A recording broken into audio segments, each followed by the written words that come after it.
కీర్తన గ్రంథము 32:7 మనం చూస్తున్నాం. నా దాగుచోటు నీవే, శ్రమలో నుండి నీవు నన్ను రక్షించదు, విమోచన గానములతో నీవు నన్ను ఆవరించదు.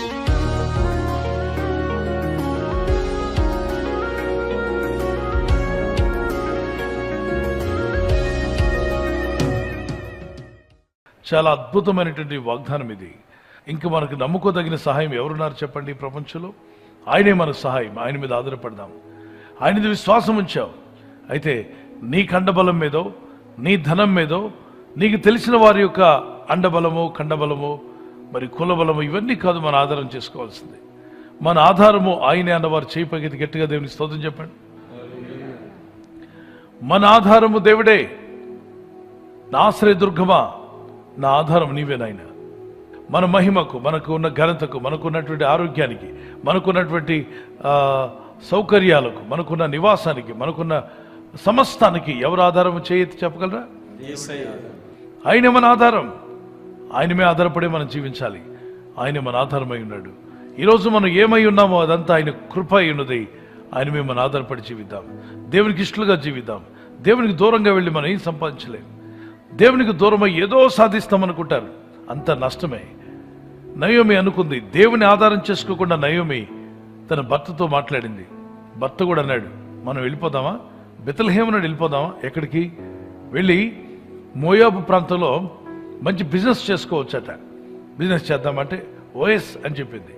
2 కొడుకులు మొత్తం కలిసి బయలుదేరి బెత్లెహేము ప్రార్థనా స్థలము, దేవుని కరుణా స్థలము, భక్తి కలిగిన స్థలము, దేవుడి యొక్క రొట్టెల ఇల్లు అని పిలువబడే ఆ స్థలం నుండి దేవుని ఆధారం చేసుకోకుండా బయలుదేరి వెళ్ళిపోయింది. ఎక్కడికి వెళ్ళిందంటే రూతు గ్రంథంలో మోయాబు ప్రాంతానికి వెళ్ళిపోయింది. అసలు ఎవరు ఈ మోయాబీలు? అక్రమ సంబంధం, వాక్య విరుద్ధంగా వచ్చిన సంతానం. దేవుడు వద్దు అని ఆజ్ఞాపించినటువంటి ఆజ్ఞను అతిక్రమించేసిన పాపం. కాబట్టి లోతు కుమార్తెల యొక్క సంతానం అది. అపవిత్రులై వాక్యానికి విరుద్ధంగా దేవుడు పెట్టిన క్రమాన్ని తప్పించారు వాళ్ళు. కనుక మోయాబీలతో సహవాసం చేయకూడదన్నాడు దేవుడు. మోయాబీలతో మీకు ఏ సహవాసం ఉండకూడదన్నాడు. అయితే మోయాబీ పట్టణానికి వెళ్ళిపోయింది. అక్కడ బిజినెస్ స్టార్ట్ అయింది. మంచిగా పైకి వద్దాం అనుకున్నారు. కానీ సడన్గా భర్తకు ఆపద వచ్చింది. ఆపదలో సంపాదించిన డబ్బు ఉందిగా, డబ్బు ద్వారా హాస్పిటల్కు, వైద్యుల దగ్గరకు వెళ్ళి ఎలాగైనా భర్తను బతికించుకుందామని పరిగెత్తింది. దేవుడు గుర్తురాలా. బెత్లెహేములో ఉన్నప్పుడు దేవుని ప్రార్థనా స్థలం అది, భక్తిగల స్థలం, దావీదుపురం లాంటిది. అక్కడ విడిచిపెట్టి ప్రార్థనా స్థలాన్ని వదులుకొని వెళ్ళిపోయిన వీరు సంపాదించిన డబ్బుతో భర్తను బతికించుకోవాలనుకుని ఆపద వచ్చేసింది. ఆ ప్రాంతంలో భర్త కాయిలో పడ్డాడు, అనారోగ్యం. హాస్పిటల్కి తిరిగింది, వైద్యుల దగ్గరికి వెళ్ళింది, తన సాయశక్తిలా ఖర్చు పెట్టింది. మరి సంపాదించిన డబ్బంతా వృధా చేసింది. లాస్ట్కి భర్త చనిపోయాడు. అప్పటికైనా దేవుడు గుర్తురాలి ఆమెకి. ఏదో పైపైన ప్రార్థన తప్ప నిజమైన ప్రార్థన చేయలే. సరే, కొన్నాళ్ళు పోయాక పెద్ద కుమారుడు కాయిలో పడ్డాడు, అనారోగ్యం పాలయ్యాడు. బతికించుకుందాం కదా అని డబ్బు సంపాదించారు కదా, ఆ సంపాదనతో పరిగెత్తింది. పెద్ద కుమారుడు కూడా దక్కలేదు, చనిపోయాడు. రెండవ కుమారుడు కొన్నాళ్ళు పోయాక కాయిలో పడ్డాడు. ఒక్క కుమారుడిని ఉన్నాడు లేనుకుంటే అతనికి కూడా అనారోగ్యం వచ్చింది. పరిగెత్తింది, ఆ బిజినెస్లో సంపాదించిన డబ్బంతా కూడా ఖర్చు పెట్టింది, ప్రయోజనం లేదు. మూడోవాడు కూడా, అంటే ఆ భర్త, 2 కుమారుల్లో చిన్నవాడు కూడా చనిపోయాడు. ఎప్పుడైతే చిన్న కుమారుడు కూడా చనిపోయాడో ఆమెకి ఏమీ ఆధారం లేకుండా అయిపోయింది. అయితే ఆ ఊర్లో 2 కుమారులు పెద్దవాళ్ళుగా ఉన్నప్పుడు పెళ్లి చేసింది. పెళ్లి చేస్తే 2 కోడళ్ళు ఇంటికి వచ్చారు. ఆ 2 కోడళ్ళు భక్తిగా ఉంటారేమో అనుకుంది. కానీ అందులో కొడుకులు చనిపోయేసరికి యవన స్త్రీలు వాళ్ళు, ఆమె చెప్పింది, అమ్మ మీ 2 యవనంలో ఉన్నారు, నా కుమారులు 2 చనిపోయారు, ఇప్పుడు మళ్ళా మీ యవన జీవితం ఎందుకు వేస్ట్ అవ్వడం? మీరు మళ్ళీ మీ పేరెంట్స్ దగ్గరికి వెళ్ళిపోయి వేరే పెళ్లి చేసుకోండి. మీ పేరెంట్స్ చేస్తే చేసుకోండి పెళ్ళి. ఇక మీరు నా కోడళ్ళు కాదు, ఎందుకంటే కొడుకులు వెళ్ళినప్పుడు ఇక కోడళ్ళు ఎక్కడ అని చెప్పి అప్పుడు ఆలోచనలో పడింది. ఎందుకు నా జీవితం ఇలా అయింది? కొంచెం ముందే ఆలోచించే ఉంటే బాగుండేది. ముందే హృదయ పరీక్ష చేసుకున్నట్టే బాగుండేది. కొన్నిసార్లు మనం ఆలస్యంగా చేస్తుంటాం.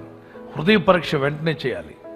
ఎందుకు ఏ కారణం చేత నేను ఈ నష్టాన్ని ఎదుర్కొన్నాను? ఎందుకు ఈ సమస్య వచ్చింది? నా కుటుంబంలో ఈ సమస్య రావడం గల కారణం ఏంటి? కారణం లేకుండా కార్యం జరగదు. ఈ కార్యం జరిగిందంటే దీని వెనక కారణాలు ఏంటో వెతుకు తీయాలి. మోసెస్ దేవుని మీద ఆధారపడబట్టి అతను డబ్బు మీద ఆధారపడి ఉంటే ఎర్ర సముద్రం 2 పాయలుగా చీలేదా? డబ్బిస్తాను సముద్రం 2 పాయలుగా చీల్చేవాడు ఉన్నారా? లేరే. సముద్రాన్ని 2 ఆరిన నేలగా మార్చి రోడ్డు వేసాడు దేవుడు. అది కూడా క్షణాల్లో జరిగిపోయింది. వెనకుండి శత్రు సైన్యం రాకుండా అగ్నిస్తంభం నిలబెట్టాడు. ముందుకు వీళ్ళందరినీ తీసుకువెళ్ళాడు. ధనం మీద ఆధారపడితే ఇలాంటి మెరకలు జరగవు. ఖండబలం మీద, ధనబలం మీద, కులబలం మీద ఈ అద్భుతాలు చూడలేరు వాళ్ళు. దేవుని మీద ఆధారపడిన మోషే అద్భుతమైన సహాయం పొందగలిగాడు. నెగ్గమ 14-15 2 అధ్యాయాల మీద చదువుతూ కనిపిస్తుంది.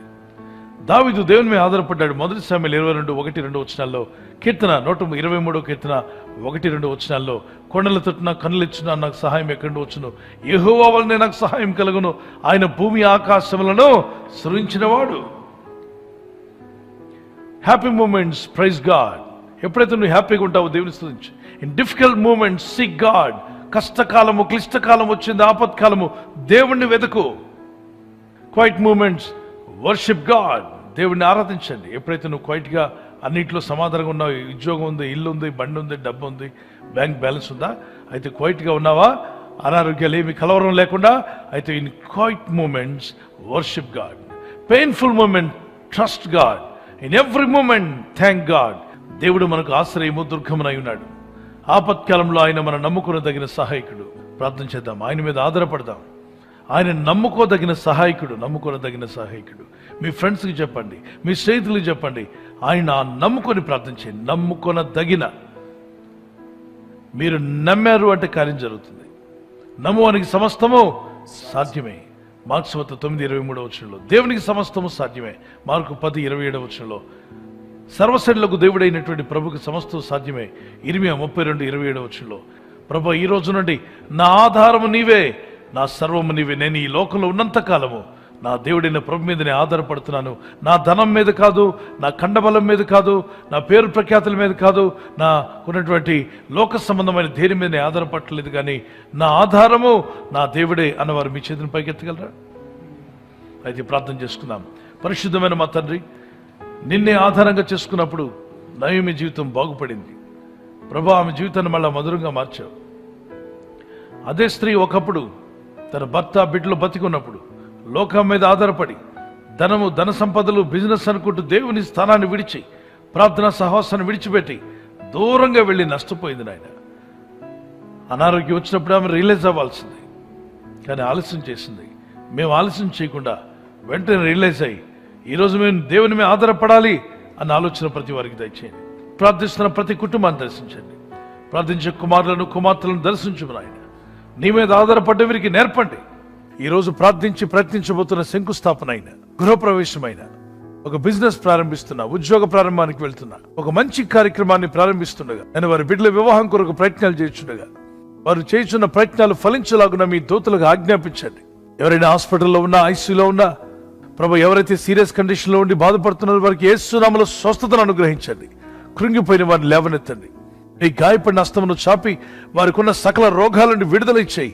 వారిని లేపి నడిపించడాన్ని సాక్షులుగా నిలబెట్టుకోండి. ఈ ఉదయకాలం ప్రతి రోగి యేసు నామములో స్వస్థత నొందునుగాక. తండ్రి, ఈ దినం ఎవరైతే ప్రయాణమై వెళ్ళబోతున్నారో, అది రైలు మార్గమైనా, ఆకాశ మార్గమైనా, బస్సుల్లో, వాహనాల్లో ఎక్కడ ప్రయాణం చేస్తున్నా, రోడ్డు మార్గంలో ఏ వాహనంలో వారు ప్రయాణం చేస్తున్నా, నీ ప్రజలకు కాపాడే దూతలను పంపండి. ఉన్నత స్థలంలో స్థిరపరిచి నీ ప్రజలను సాక్షిగా నిలబెట్టుకొని వాడుకోమని, మీ నామాన్ని ఘనపరచుకోమని, ఆశ్చర్యకార్యములు, అద్భుత కార్యములు జరిగించి వీరిని, వీరి కుటుంబస్తులను దీవించి బలపరచమని యేసుక్రీస్తు ఉన్నత నామములో అడిగి వేడుకుంటున్నాను నా పరలోకపు తండ్రి. ఆమేన్, ఆమేన్. బర్త్డే జరుపుకునే వారి గురించి కూడా ఈ దినం ఎవరిదైతే బర్త్డే ఉందో, may God bless them, may God provide all their needs. Happy birthday to you. Many more returns of the day. May the Lord continue to bless you with this promise. మీ కొరకు మా ప్రార్థన, వాగ్దానము యెషయా 41:10, Isaiah chapter 41:10. I will uphold you with my righteous right hand, the Lord says. ప్రభు చెప్తున్న మాట, నీతి అను నా దక్షిణ హస్తంతో నిన్ను ఆదుకుందును, నిన్ను ఆదుకుంటా అన్నాడు. ఈ బర్త్డే రోజు నుండి ప్రభు మిమ్మల్ని ఆదుకొని, నడిపించి, ఆదరించి, బలపరిచి అని సాక్షులుగా మిమ్మల్ని నిలబెట్టుకును గాక. God bless. నూతన హృదయం, నూతన ఆత్మ దేవుడు మీకు ఇవ్వాలి మా ప్రార్థన. మరి హ్యాపీ యానివర్సరీ జరుపుకునే వారందరికీ once again happy wedding anniversary. Many more returns of the day. God bless you. ప్రభు అక్కడ ఆలస్యమైతే సిల్వర్ జూబ్లీ, మరి గోల్డెన్ జూబ్లీ, అలాగనే ప్లాటినం జరుపుకునే కృపదేవుడు మీకు ఇచ్చిన గాక. నీవు జలములో పడి దాటినప్పుడు నేను నీకు తోడై ఉందును. When you pass through the waters I will be with you. What does it mean? అంటే సమస్యల్లో, బాధల్లో, ఇబ్బందుల్లో వెళ్తున్నప్పుడు ప్రభు మీతో కూడా ఉంటా అన్నాడు. ఆయన మీతో ఉండేవాడు, బలపరచేవాడు, నడిపించేవాడు. ఈ వాగ్దానం మీ పట్ల నెరవేరునుగాక. భార్య పట్ల భర్త, భర్త పట్ల భార్య ప్రేమానురాగం కలిగి జీవించడానికి పరిశుద్ధాత్మను మీకు సహాయం దయచేయునుగాక. God bless you. మీ లవ్ అండ్ ఎఫెక్షన్ అది న్యూలీ ప్రభు నూతన పరిచి దీవించునుగాక. ఆమేన్.